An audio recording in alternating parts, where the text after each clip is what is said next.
Hello, happy bros. Hey, you're about to get a face full of the Kenn Bosak. He's a mentor. That's what I heard. He's a connector. Oh, yeah. He's a brilliant leader. I've seen it. It's Kenn Bosak. Oh, happy bro. You gotta get some Bitcoin and hold it. Happy bros. You gotta get those NFTs and you gotta hodl that stuff. You gotta hodl it. 'Cause I'm Kenn bro. We got your Bitcoin, bro. He's an original. Buy some NFTs and hold them. How many times does he have to tell you? Going to the moon. We're going to the moon. We're going to the moon. We're going to the moon. Going to the moon. We're going to the moon. We're gonna get real high. We're gonna get real high. We're gonna get real high. We're gonna get real high. Yeah, we're going to the moon. We're going to the moon. Bro, we're going to the moon. Oh yeah, we're going to the moon. We're gonna get real high. Real high. Yep. Real high. Hello, happy bros. Come get some Kenn Bosak. Hello, happy bros. Hey, you're about to get a face full of the Kenn Bosak. He's a mentor. That's what I heard. He's a connector. Oh, yeah. He's a brilliant leader. I've seen it. It's Kenn Bosak. Oh, happy bro. You gotta get some Bitcoin and hold it. Happy bros. You gotta get those NFTs and you gotta hodl that stuff. You gotta hodl it. 'Cause I'm Kenn bro. We got your Bitcoin, bro. He's an original. Buy some NFTs and hold them. How many times does he have to tell you? Going to the moon. We're going to the moon. We're going to the moon. We're going to the moon. Going to the moon. All right, we're on the air. We're live. I had to do it a little different this time, but everything should look good. Should sound good. Miggy, keep an eye on the chat for me. If you guys are watching on Facebook or if you're watching on Twitter, just let me know how the audio is, how the video is. I'm kind of not at the studio right now, so I don't have all three monitors. So I'm a little disheveled with one screen trying to do this. It's like, how do people work with one screen?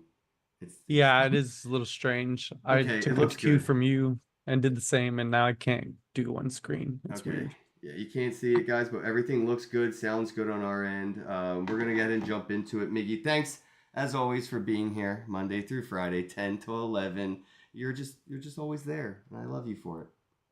Well, I appreciate you, man. You give me a reason to be here, and I love that we get to do this together and get to talk to cool people like our guest here today. So, always a pleasure. Hello, welcome. Welcome. Hi. Hi. How goes it? So I guess if you'd like, introduce yourself to the audience. Maybe let them know a little bit about, your journey through life and how you ended up where you're at in the space that is crypto. All right. Well, I'm Pollyanny. I am a multidisciplinary artist and adult content creator. I got into crypto seriously in 2020. Like I was curious about it before that, but in 2020 I experienced like a domino effect of censorship, which led me to look for real solutions, to just being able to put my content out there and sell my art. Um, Solutions that weren't just like create a backup account. Like that's not a real fucking Yes. solution. Like that's not an actual solution. Like so I have to do more work. So I was looking for solutions, and somebody kind of like pointed me towards NFTs, and then of course that led me to crypto. And yeah, so since then, you'll have to forgive me, this is so past my bedtime. I know, right? I'm so sorry. I guess I guess it would be cool to start at the beginning. Like, what was like one of the first platforms that you were exposed to that was like, oh, I can see how I could use this as an alternative to creating a backup account? Mm, I don't know. I kind of have beef with platforms in general. I guess I kind of always have. I've never seen them as the solution either. Okay, this is how I see platforms. Platforms are like going to a public space, going to a conference or a festival or a mall, right? Like that's where you go to gather with people. But I'm an introvert. I don't want to go to where all the people are, but I want to exist and I want to have my work. So, I guess that's the train ended there. Got you. No, I got you. But The that's platforms aren't the means to a solution. They're just another problem occurring, right? Like another thing to be Right. kicked off. I get it. exactly. So, but I mean, I think Hive was like the first, one of the first like crypto things I got into. I started blogging on like Really, on Hive? yeah, Dude, shout yeah. Oh, out to the nice. Steam It fam. I love that. Yeah, so my first NFT collection was in the NFT showroom, which was on Hive, and it went like surprisingly well. Like I was shocked. Like I put out my first NFT and they all sold, and then I sold like the whole collection.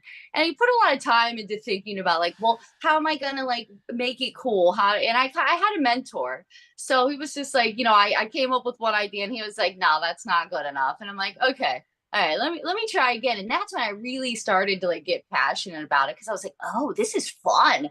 You know what I mean? This is way better than just like selling a piece of art or trying to sell a video or something like that. I'm like, oh, this is like I have to actually think, like this is like way more interesting. So I did like a live painting, like a live stream painting. It was still during like the COVID lockdown thing. So I did like a live stream painting, and then I made this collection of, just images that kind of captured the whole experience.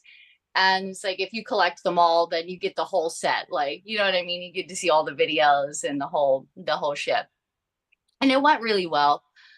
So then after that, I kind of like ventured out. I also found some people who were like giving away crypto to pick up trash. And I thought that was super dope as well, because that's something like I already do anyway. So I was like, oh yeah, I'll just make a little time lapse video. I mean, like cleaning up this little area, and it's like earn some crypto. And and then I was like, oh, this is perfect. This is what like the people need. Like people Yep. who don't like we don't need the rich people to get richer. Like they already have Right. money. Like how do we get money and funds to people who need it? So it's like picking up trash. That's very practical. Yeah.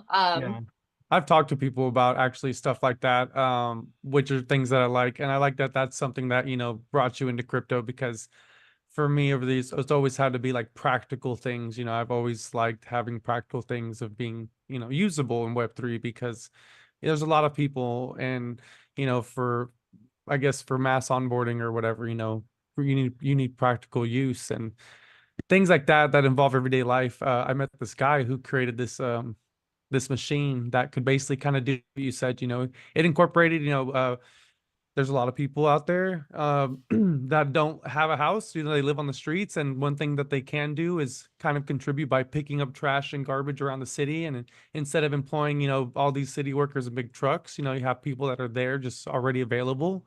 And he created the system where it would recognize different materials like that you would recycle or Oh. compost, And basically he was trying to tie it to like a reward system to, like much like you go to like 7-Eleven, you can do the rewards app and you can build points and stuff. And so his idea was that you could use this and take trash and put it in the compost or the recycling, and it would keep track of it. And using crypto, you'd be able to get rewards and use that to buy food, or maybe cash in for like a room, to be able to stay in a room for a night or something like that. I like what Pollyanni's saying. I feel you, Miggy, but you both know me enough by now that I'm gonna think about how can people take advantage of this and ruin it for everyone, right? And it's game theory. If you're gonna pay me to clean up trash, I'm just gonna keep putting trash over here and wait for you to put up the bounty and say, hey, go clean it. Or, you know what I mean? If there is no bounty, maybe I have to go find trash bags around the corner and cut them open and dump trash out and make it mess.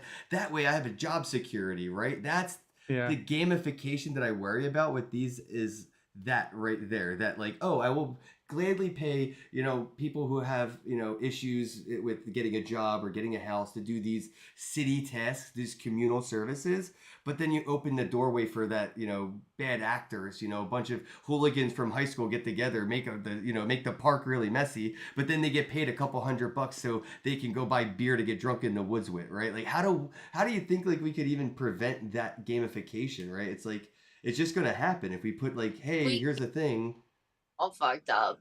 It's just a broken system. I mean, in general, it's deeper issues, They're deeper issues that I don't think any of us can solve. Not with crypto or anything like.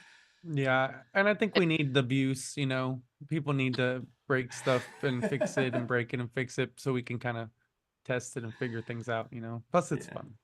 Yeah. Yeah, no, take advantage of the system. As long as there's a system to be taken advantage of, it's nice that it's there, right? Yeah, go ahead, make the street dirtier, but you're still going to end up cleaning it at the end of the day. So the joke's really on you. So, I mean, the end result is really what we want, right? Like, right.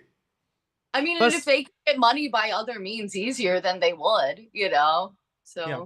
Plus, you could employ other people. You could pay somebody to put the trash out, and then you go and collect and make more money, and you just kind of create this little system, if it works, it works. Children, like, all right, kids, go tear shit up. Sweatshops, little sweatshops of kids running around being like demolition crew, wearing hard hats and swinging sledgehammers. Yeah, exactly, dude. It kind of sounds fun. I kind of want that job. Put it to good use. There is a lot of buildings that could be taken down. They're too old these days. But yeah, I mean, so I guess moving away from that aspect of more towards like the utility for content on platforms. What are your thoughts on like the value that like platforms like Instagram has as opposed to a NFT marketplace, where it's very similar for content creators to post an image on Instagram and not feel, bad if it isn't somehow valued, right? There's no like money on Instagram. So you just get likes or you get comments. But once I see content creators looking at NFT marketplaces, it starts to become about like the monetary aspect of it. It doesn't matter how many people say they like your art. If it's not, if it's not just on Instagram, if it's an NFT, liking it isn't enough. We need to purchase it and support these artists. So I'm curious, as an artist who uses, these social platforms and marketplaces, sort of how can you have that conversation with your audience that, the hitting the like on Instagram is valuable, but hitting like on the NFT marketplace isn't as valuable as hitting purchase? Yeah, well, at that point, it becomes resellable content, which I think is actually a really cool idea. So it's like, okay, and also as a creator, I wouldn't, there's, the stuff I put on, I don't even like to call it X because it's weird. There's stuff I put on Twitter and there's stuff I put on Instagram or OnlyFans or whatever, right? But it like sometimes there's really good work. Sometimes there's like really good work, especially for me, because I mix my art with my content and stuff. And so like if I were to like make an NFT of any of those images, the art, the videos, or whatever, like it's going to be the best of work, right? Not just like this, not just everything. But the problem with regular platforms, even like platforms that you monetize from like OnlyFans, is that it just all is in the feed, just the same. And, yeah, you pay to open a video, but like there's still the best of work can just get lost in that. So like as a art, I've been an artist my whole life. And so it switches mediums and focuses as I move through my life. So my art is like a living documentary of me. And so yeah, so the NFTs kind of give me that opportunity to capture like that best of work, like the stuff that I really want the best of, that is better than the stuff that you just post like a daily. And so then it gives like the fans, the supporters, a chance to resell it, to collect it if they want, to appreciate it. Yeah. So for me, like I guess on a personal level, it's more like a way to document the best of work. And I guess like from somebody who was buying it rather than just like liking it, it's like, well, you can become one, like an investor in my work. You could monetize my work, in no other way, especially like as an adult content creator. Like if I have a whole series of NFTs that unlock, my independent porn. So like in no other situation would it be okay for you to resell that content. Right. That's Yeah. illegal. No. Yeah. Exactly. It's illegal, and Right. yeah. Exactly. That's- Yes. So, but if you buy it as an NFT, I'm giving you the permission to resell it, Right. and still stays attached to me. And so that's another reason why I thought that having content out in that way was really super cool. It makes it more intimate. It's very intimate for, the digital intimacy, the space that we have here in between us. I think it bridges that a little bit. At least that's how I feel. I mean, it makes it feel more visceral for me. Yeah, honestly, I wish that more people would take advantage of it and make money from me. It's like, I'm giving you the only getting like 10 or 20% royalties. Like I set my royalties high. If I have a choice, it's 20% at least. But like, if it's like standard, it's usually like 10% or something. But it's like, please buy my work and make money from it. You know what I mean? Like that would be like honor. I want you to like, please like sell my work, Yeah. I guess the people need to learn more about it. Huh? Yeah. More people need to learn more about that part. Yeah, About how exactly. they could, Because, well, looking at it legacy-wise, right, bro? It's like she's mentioned. It's like not only something that was like kind of taboo, but it was illegal to be thinking about flipping porn. Like I have some old school like Jimi Hendrix porn and Ron Jeremy porn, and it's like collector's edition porn, but I can't flip that shit legally. Yeah. Especially if it's something that you can't, you can't really find anywhere else. Like, this kind of stuff you can't just search for, which is kind of, crazy that like a lot of these videos, I don't think they really are searchable unless you have the NFT itself, so it's a good way to keep, like, hey, like you have this, and the only way you can share it is to literally like have somebody looking at your phone or on the computer looking at your NFT. You can't just broadcast it everywhere, or like people can't just find it anywhere. So that kind of adds to, I think that value, and people just need to figure out like, hey, I could actually sell this later or do something with it. You're gonna have to have classes to teach people about that part. Yeah. Like I want people to do that, and I want like my work to outlive me. You know what I mean? Yeah. And I want those royalties to end up going to my children one day. I don't think that's too much to ask. Like I spent all this time making this work. Why would I not want it to continuously? Like it just feels to me like things like OnlyFans and these platforms, it's just so silly. Yeah. It's like remove my content at any time. They can remove my account, all my work deleted, without my permission. And then what happens to it? Nothing. It's like I didn't make this work just so somebody could get off once. I made this work so people could get off for forever. You know what I mean? Like it should be timeless. So that's what I'm going for. No, I'm with that, and especially with these new like AI integrations to the content scene. I know it's something that we're both kind of privy to because we're in that group chat, and I've been seeing a lot of it, and I know it's something that you've talked about. I believe there was even a Spaces I got to overhear a little bit of about like the AI. What do you want to call it? Like a doppelganger, an AI copy or a clone, or I don't know what to call it. We need a new word. Yeah, no, digital twin. It's like all these things don't make sense because it's way cooler. But I'm just curious, like, talking about being an immortal content creator and making things that last forever. Have you like thought about having an AI Pollyanny, and what would that even look like or entail as like, when you're gone, what are you going to be doing for a living? Like when you're dead, what are you going to be doing for a living? Do I age?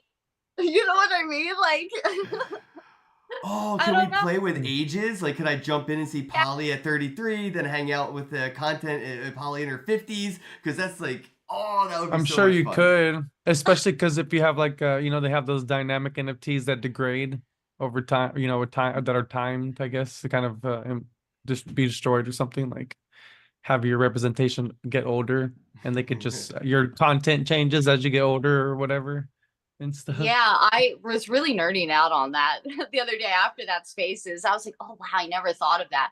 I'm totally about having like an AI version of myself, but I want to train it. Like I think it would be beneficial for AI and humanity in general to be like for there to be a me, Yes. like I feel like I have a unique perspective and life experience, and I would love for there to be an AI me, not just for like so that I can live on, but also because I'm shy and I don't like to interact with people all that much.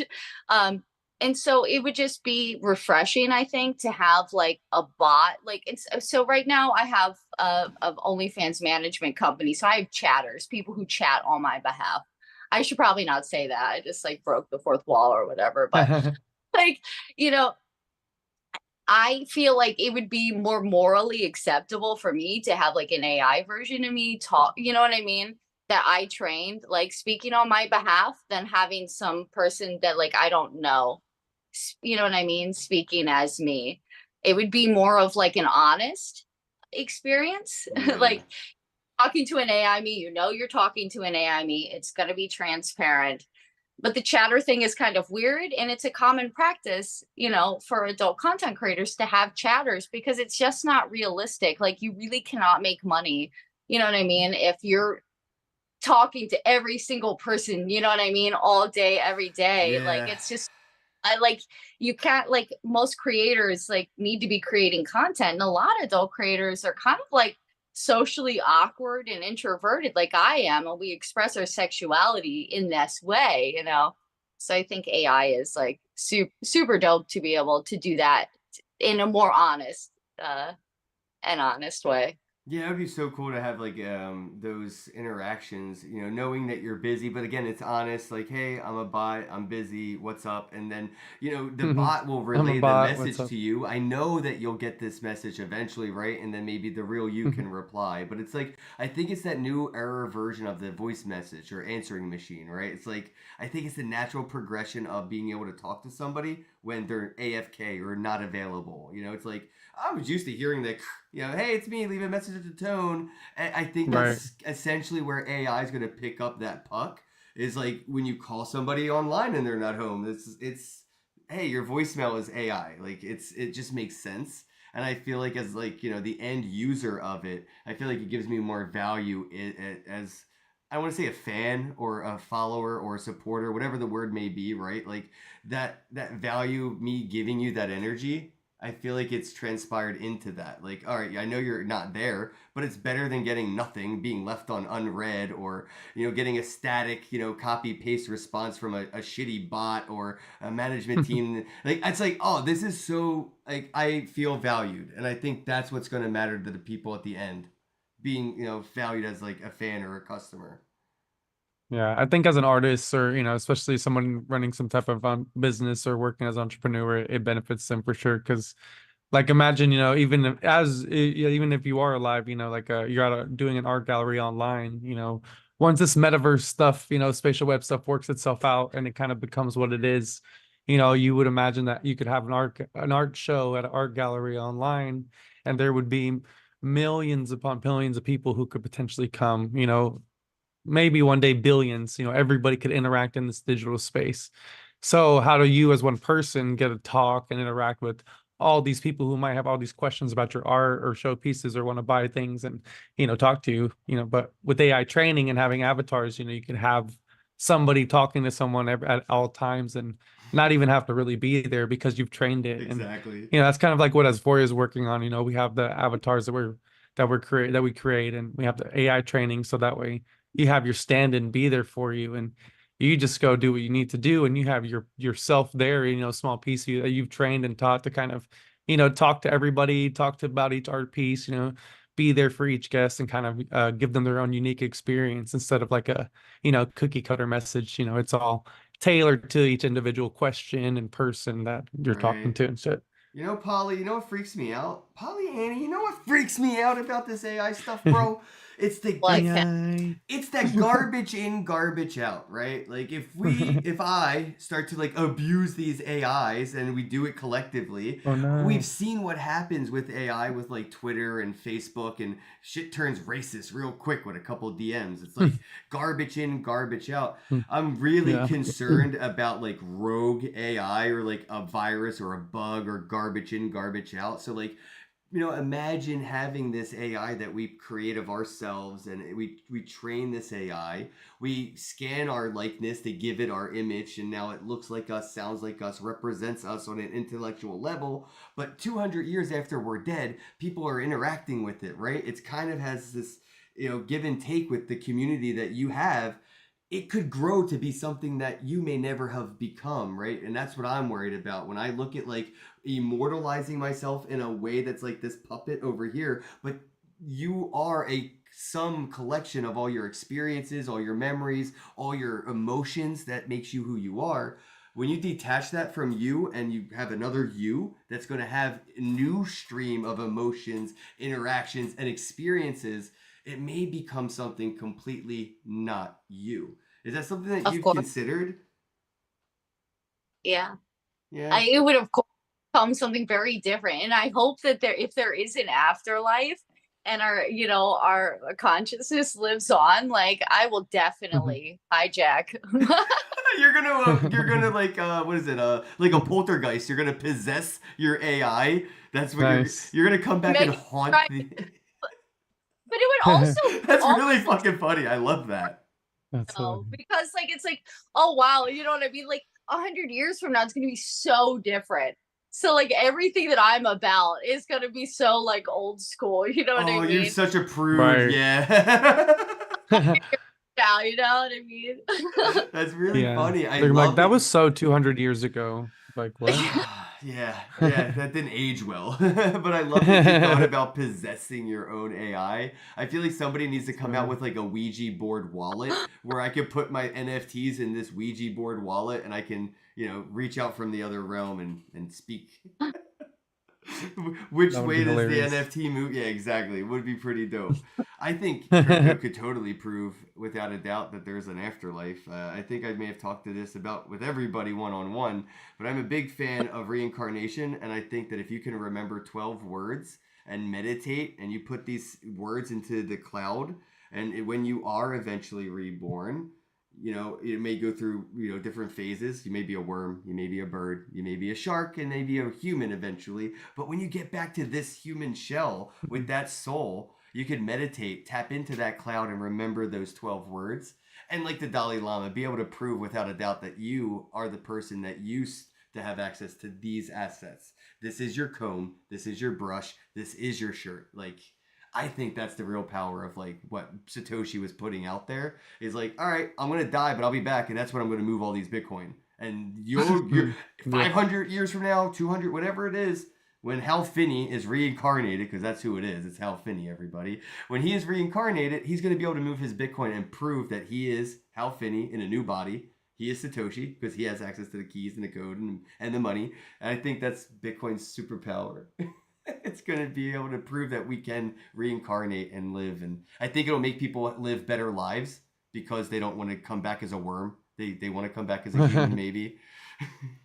Come back as a meme. Yeah, be a better person for your own bags, right? Satoshi's going to monetarily incentivize people to just be good people. Because do you want to remember your 12 words next time you're reincarnated or not? Yep. Honestly, I think so.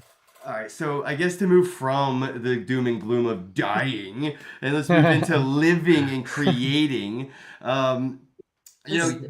What are some of like, I know you mentioned like platforms aren't any better, right? When they're Web 3 or Web 2, it's a platform is a platform. It's a central point of failure. But are there any Web 3 platforms that you look at as like maybe an indicator of like better things to come? Yeah, recently I've been using a platform called Fantasy Digital, and they have been trying to get my attention for at least a year now, and it's taken me a while to kind of get over to them, but finally did. And yeah, I feel like they're doing it better than any of the other platforms right now, especially in crypto. Yeah, because they just have like I don't. It's too late for the words. We'll have to have serious conversations like early in the day. Like I can talk about death and existence and shit, but like real shit at 11, not my jam. But I definitely feel like Fantasy Digital really got my attention when I started using that platform. I was like, yes, this is better. This is better. You know, more gamification, quests. I really like the quests. I'm Quests are definitely, fun. yeah, and I've been thinking a lot lately about public facing metrics. I've been on like Mm. a multiple day thought rampage about that and about platforms and about just rethinking that. I think we need to collectively rethink that. Like it doesn't fucking matter how many followers you have. Like it really is so it's so irrelevant. And there are so many other like things that we could measure. But I'm not talking about like social, you know what I mean, platforms, but more of like content platforms, things like OnlyFans and you Mm-hmm. know that kind of style of thing. It's like, you know, the kind of things we need to measure is, you know, things that aren't numbers. Like we just, I feel like we're measuring the health of a ecosystem, the health of a brand or of a Mm-hmm. person based on very simple metrics. It'd be very similar to going to a doctor, them taking your blood pressure and being like, looks good, you're healthy. But like that's just one system of flow that the body has, you know.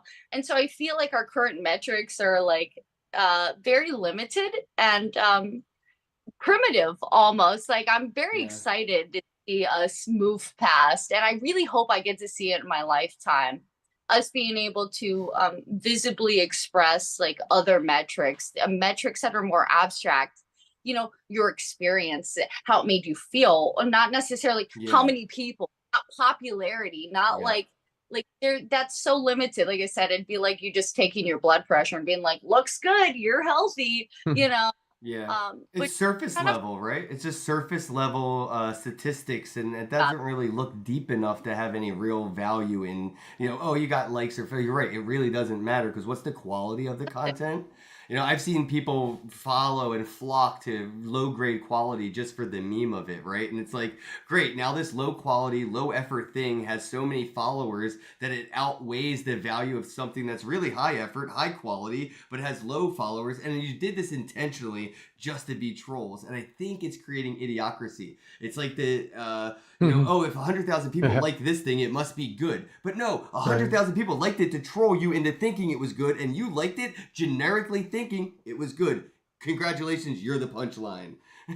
yeah, like think for yourself, you know. Yes, but you can't when you see those numbers, and I think you're onto something. I would personally, because I'm paying for all these platforms because of the check marks and shit, I would personally Mm. like to have in my paid options to turn off those numbers. I don't care what many followers I have or how many people I'm turn it off. I don't want to see how many people like my stuff. I don't want to see how many people repost it. Turn the numbers off. But it would change. Instagram tried to do that. I Oh, feel like really? they try to do that. Like, You're or right. you can talk it now on that platform. I don't know. I don't use it very often. Yeah, I've seen the But rumor mill about it people would where do different though. So it's like in some way, like I feel like in some way, like people wouldn't treat you different. Like if you had like 200 followers, people would not take you seriously. And that's the kind of shit that is so silly to me, you know, yep, yep. I guess. No, I get it. They're Right. I metrics. Like, Or the other end where you have like a ton of followers, and so people think they're like, oh man, this person has like 800,000 followers. We should like And then you meet them in make them person, and CEO. they're so They're, like, one-dimensional and boring. Like, I didn't expect you to be this boring with that many followers. How are you this? Right. How are you this vanilla in real life?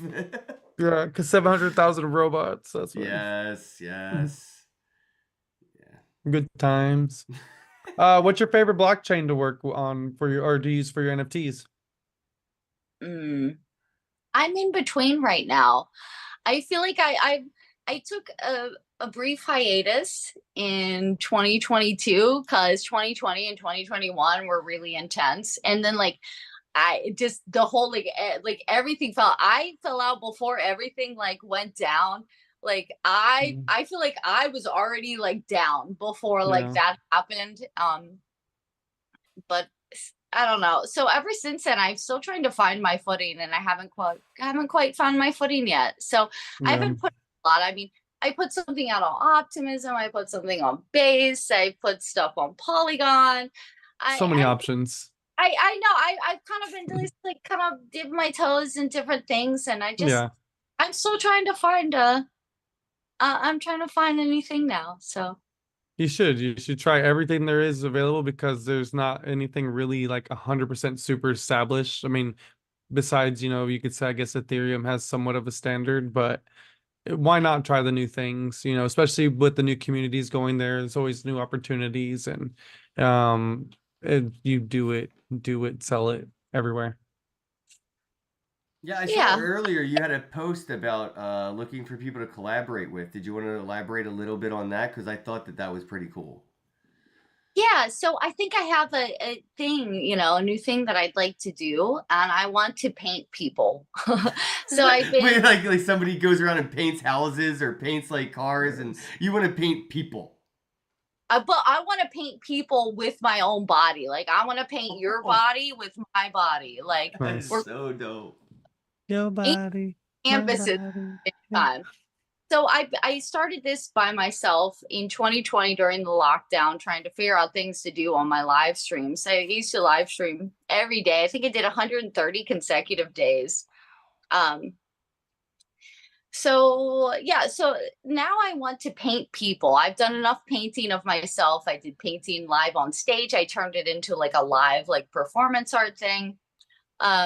So now I think the next stage of this is painting other people. So cool. I've done one painting of other people, and so now I want to paint more people. So I made a post about it today, and I got a lot of positive response. People like, I would love if you paint me. Different kinds of people from all different areas. Some people who are into crypto, people who aren't into crypto, people who are like, it was just a really cool mix of things. And I'm like, oh, I really kind of want to do this as a thing, and maybe like do a little like mini tour and go and paint people, maybe use it as an opportunity to educate people about crypto, help them like get started into it, if they're not already into it. It could be, just a neat opportunity to connect with people and touch other people. I love that. Right. I think that's dope. I really do. I saw the video or picture I think you posted with the previous collab that you did, and yeah, he looks dope. I see. Part of me would be like, I would probably, if it was like on my, I'm just like gonna get a tattoo of this now. Like I'm just gonna walk to a tattoo shop and be like, can you tattoo this Polly Annie art that she did on me? Like just this one piece of my leg though. I know the whole body's covered, but I can't get a whole full body tattoo. Yeah, that's definitely because when I saw the art, I was like, yeah, that's definitely a dope like leg tattoo. At least that's what I saw. Like I saw the permanentness of it. Yes. I've thought that too, of like capturing some of my paintings. Because when I paint, I've done this mostly by myself. That's how I've made most of my art. Most of my NFT collections is I do these live paintings, and then I'll like afterwards I'll take photos of my body, it's all painted. So I match the canvas. And so then I make these collections where I collage, my photos with the painting that I made. And yeah, my train just totally the track ended there. That's the close to midnight tracks. It happens to a lot of our guests. I think we chose this time to keep everybody off their guard. Like, unfortunately, we caught you in the crosshairs of it, but like literally the goal of the show was to be as late at night as possible that every guest that we have is taken off guard because everybody usually talks around noon. It's not even that late, honestly. I'm just like, I go to bed seriously like 7 p.m. Well, technically, you can't even see because the stupid green screen, but it's 7:41 where I am. So it's actually the first time I'm doing the podcast early. Nice. Yeah, it's 9:41 for me. Not too bad. Wow, we're all rocking different time zones right now. None of us are calling across in from the TZs. Right. Nope, none of us are in the same reality, I guess. We're in different time zones. Yeah, this is the multiverse as thick as it gets. The multiverse show. Yeah. Not another Bitcoin podcast. Not another multiverse. not another metaverse, I guess, right? That's the words that are thrown around a lot. Do you talk about metaverses and stuff like that in your circle of content and stuff? Because like I would love to go to like a metaverse equivalent of like a club. You know, and I don't think we're really there yet, but it would be cool to have those conversations. I'm just curious, like, what your thoughts are on, like, club environments for, you know, adult content or just an adult club in general, like in the metaverse, right? Like you said earlier, you're not really very social in this aspects of, like, going out to the IRL, but you've done, like, live streaming and you've done stuff with, like, spaces. So I'm just curious, like, what do you think about, like, kind of taking that more in-person approach in the metaverse? I feel like I'm not allowed to have an opinion on the metaverse because I use my phone for 98% of everything I do, which means metaverse is sort of out of my. That's metaversey. Like, is it though? I guess like crypto voxels works on your phone.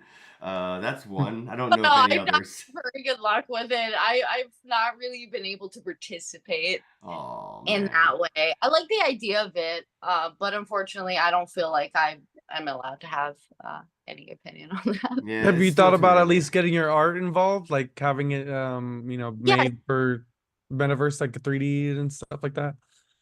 Yeah, I actually have. Yeah. Like a 3D model, like I guess what do they call those? Like renders or something? Like an action figure? Is there like an action figure Polyani character in the metaverse?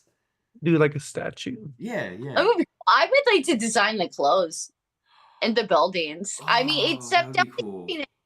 Me, but like my level of like tech, I'm actually like I really literally just use my phone for almost all of my work, which I find a great freedom in because my phone is small and I can take it everywhere with me. It's very simple. But it's also very limited. So I feel like there is a lot of potential there. I just lack the tools really. And then I don't know. But we're still too early, honestly. So like I can figure that shit out, but the getting on like a computer or a laptop, that is so much for me. Like it's so stressful. I'm like, my phone is fine. Do you think you'll progress to a computer setup and stuff, or do you think that the technology will get easier for the phones? I hope that the technology gets easier for the phones. I mean, it just makes sense. Like my phone is small, and literally I can put it in my pocket and take it anywhere I go. And I would really love to be able to do everything I need to do from it. Yeah, I mean, they didn't do as much as they did now 5 years ago. And 10 years before that, they sure as hell weren't doing what they do now, right? So, yeah, I feel as the tech for the phone, like the mobile computer, I guess, forget calling it a phone. It's so much more than a phone now. It feels weird to call it that. It's a portable computer, and they're going to get better. Yeah, I don't think you're going to have to figure out how to use a computer anytime soon. I think those applications are going to figure out how to make mobile versions of themselves for people just like you, because computers are outdated. It feels like having a computer feels like having one of those like I don't know, like a Rubik's thing or whatever, the thing for counting money. You know what I'm talking about? Like just moving the little chips. Oh yeah. Yeah, it feels like it's old tech. Yeah, it's just old tech, but we still use it because like we're set in our ways. But the mobile device is definitely the superior like interface when it comes to us engaging with Web3. Yeah, it's only going to get better. I was late to the whole smartphone game and the internet, like in general. I had a flip phone until 2009, I think. Nice. I was pretty far behind. So I mean, I'm pretty You know, you with whip a my flip phone out in 2009, you look like a drug dealer. It's like, you can't have a flip phone that late in the game. That's funny. You get looks. You get looks like, what are you, a time traveler? No, the Razor was still cool in 2009. What you mean? Was it? my fucking had all the shit before I did, and I'm like, oh mom, teach me. Like, But now It's with really AR cool. technology, I think that's what really it's going to evolve more into, is that the phones will become more interactive in that way, because we'll be using it so much, it'll have to be able to, interact in our normal world at the same time, and not like crash each other or kill each other in accident or hurt yourself, or whatever. Yeah. So you'll be able to just do art and digital art while you're doing things on your phone too, but it'll just be happening like right in front of you at the same time. I'm sitting here wondering why I'm getting darker and darker, and it's literally because the sun is setting, and that's the only light I had in this room, and I just realized, like, why? Oh. I'm like, why am I getting dark? Oh, It's the like I'm, sun just set on the way. yeah, the sun is Nice. literally, just setting over here on me. So I have to go ahead and turn That's that. too Yeah, funny. there we go. Now I have the light on. The sun was just hitting me perfectly this whole time I was here, and I'm like, yeah, I used to be doing this at 10 o'clock at night on the East Coast, so I'm already has the lights on and everything. It's cool. It's weird. I get to go outside and actually have like dinner after the podcast. It's Nice. never get to do that before.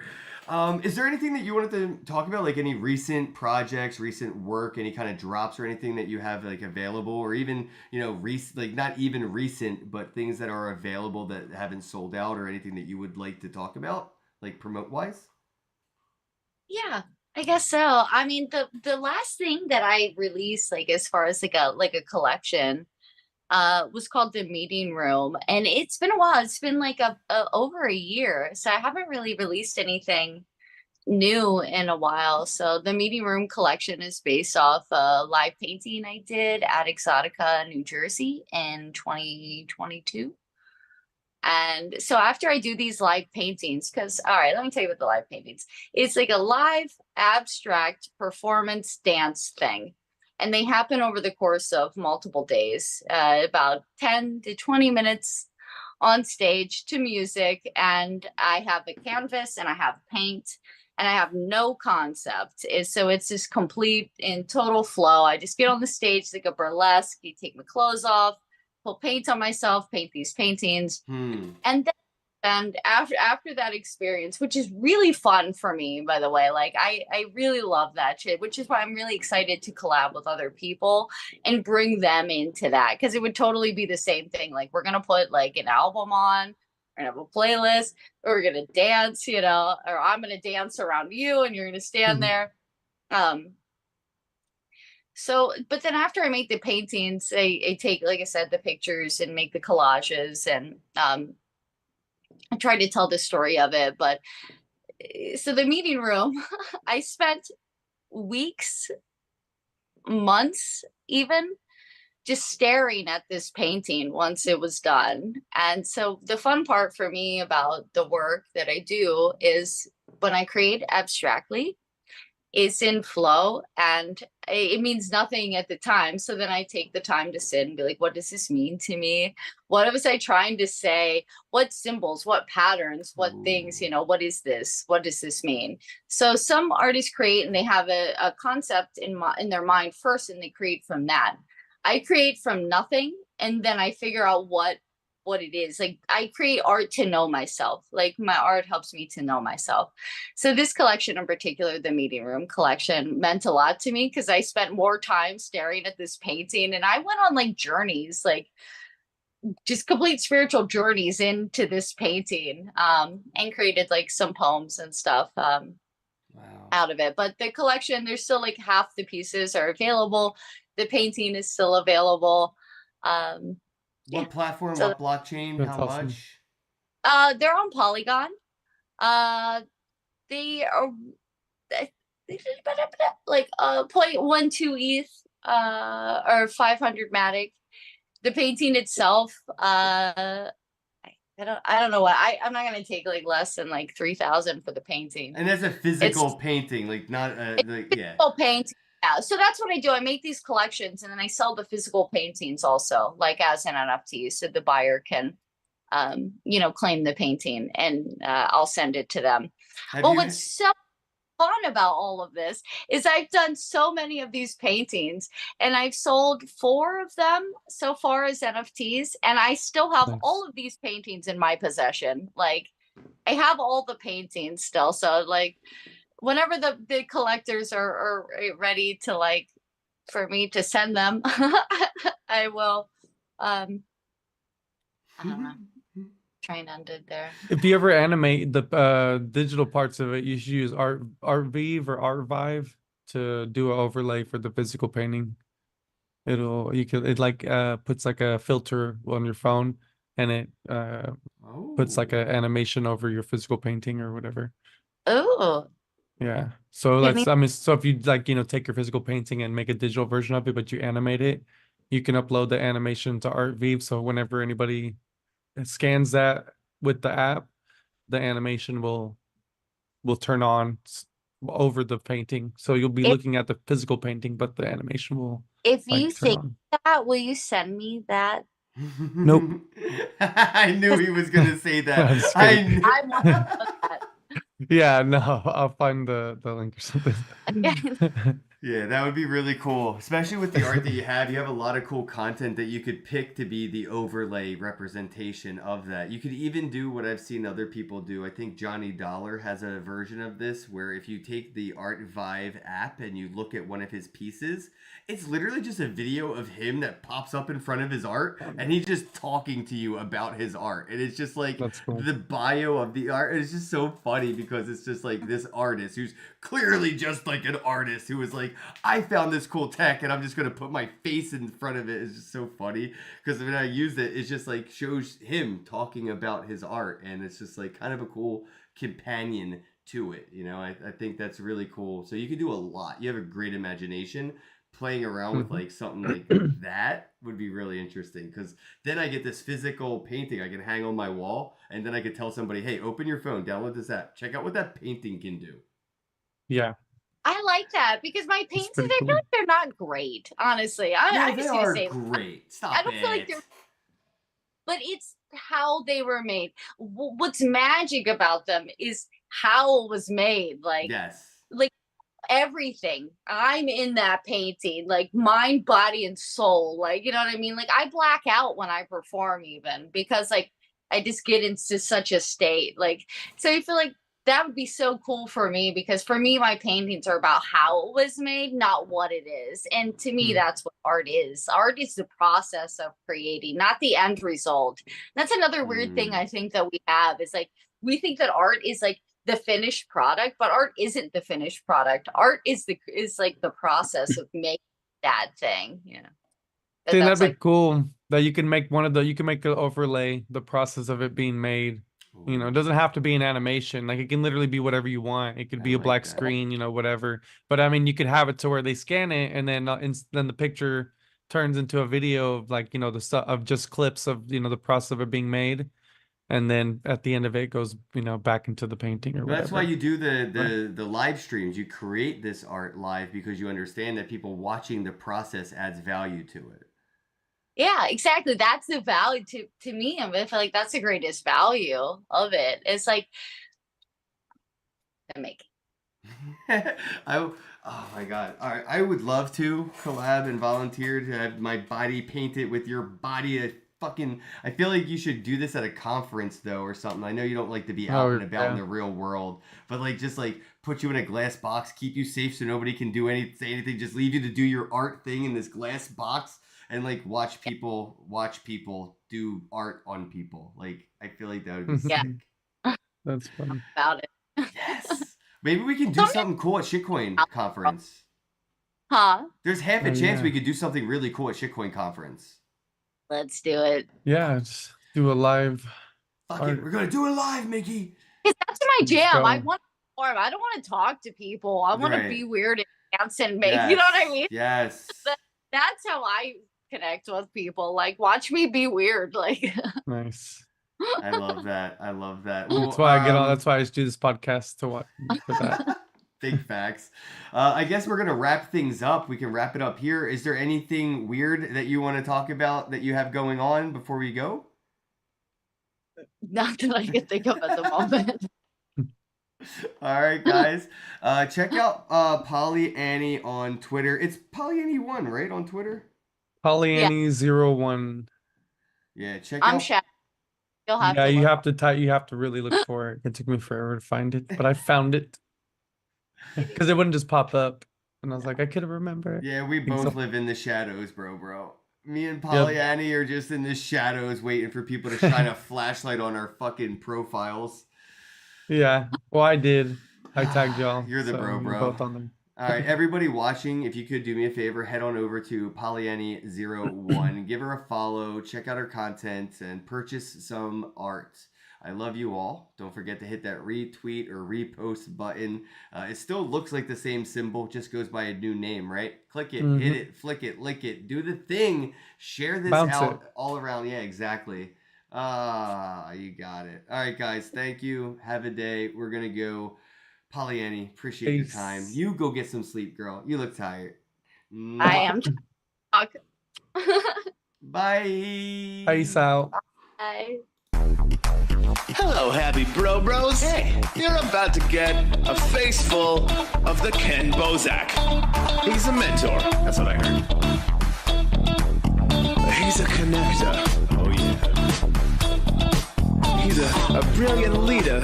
I've seen it. It's Kenn Bosak. Oh, happy bro. You gotta get some Bitcoin and hold it. Happy bros. You gotta get those NFTs and you gotta hodl that stuff. You gotta hodl it. 'Cause I'm Kenn bro. We got your Bitcoin, bro. He's an original. Buy some NFTs and hold them. How many times does he have to tell you? Going to the moon. Going to the moon. We're going to the moon. We're going to the moon. Going to the moon. We're going to the moon. We're gonna get real high. We're gonna get real high. We're gonna get real high. We're gonna get real high. Yeah, we're going to the moon. We're going to the moon. Bro, we're going to the moon. Oh yeah, we're going to the moon. We're gonna get real high. Real high. Yep. Real high. Hello, happy bros. Come get some Kenn Bosak. Hello, happy bros. Hey, you're about to get a face full of the Kenn Bosak. He's a mentor. That's what I heard. He's a connector. Oh, yeah. He's a brilliant leader. I've seen it. It's Kenn Bosak. Oh, happy bro. You gotta get some Bitcoin and hold it. Happy bros. You gotta get those NFTs and you gotta hodl that stuff. You gotta hodl it. 'Cause I'm Kenn bro.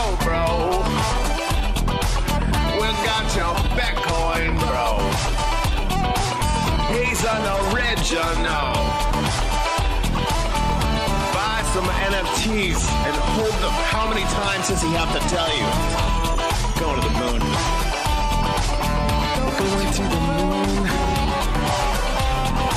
We're going to the moon.